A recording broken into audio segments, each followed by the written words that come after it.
Wow, हे सगळं कुणी केलं? मागे एकदा आले होते तेव्हा माझा फोटोही नव्हता इथे. तू केलंस हे सगळं? मग दुसरं कोण करणार? केवढी मेहनत करत होता माहितीये काका? सगळ्या भिंती सुद्धा त्यांनीच रंगवल्या आहेत. काय या काका? अगं खरंच सांगतोय. मी म्हणालो मी मदत करू का म्हणून, तर नको म्हणाला.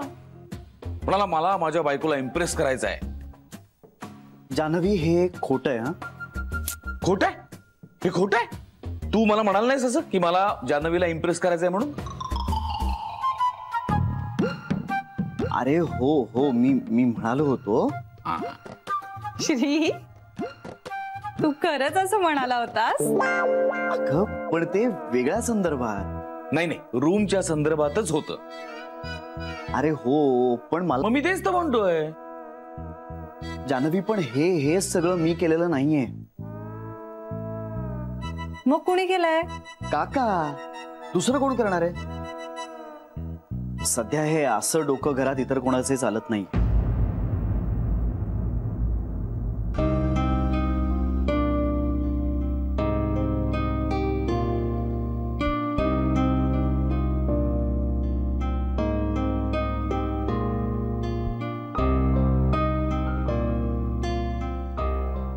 बरं जान्हवी, आता मी हा फोटो माझ्या चॉईसचा लावलाय.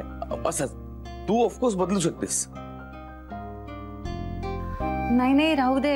हा खूप छान आहे. हा म्हणजे आता तुमच्या दोघांचा एकत्र कुठलाही फोटो, त्यात तुम्ही दोघं छानच दिसता, नाही का?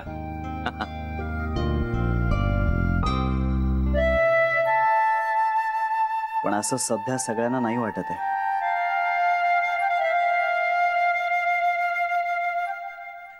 बर, तुम्ही दोघं काही खाणार आहात? नाही, मला भूक नाहीये. हो, माझंही. तुझं तर पोट भरलेलंच असणार, नाही का? बरं ठीक आहे, मी एक काम करतो. दोघांसाठी फर्स्ट क्लास आईस्क्रीम आणतो, गरमागरम. गरमागरम म्हणजे अगं नुकतंच असं फ्रीज मधनं काढलेलं, म्हणून गरमागरम. हा, आलोच.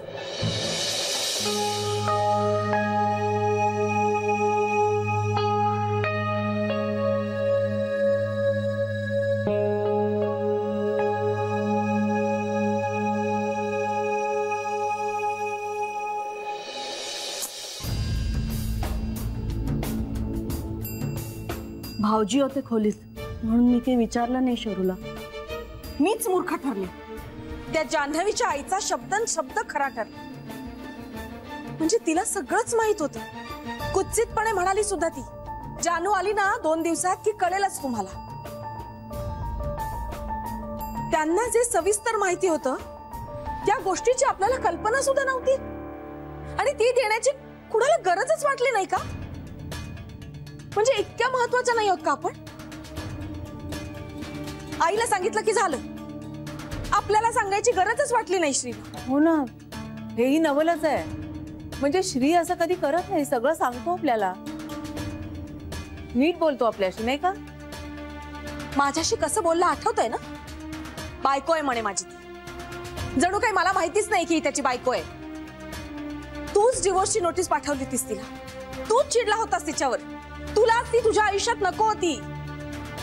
मग मला काय ऐकवतोस ही माझी बायको आहे म्हणून?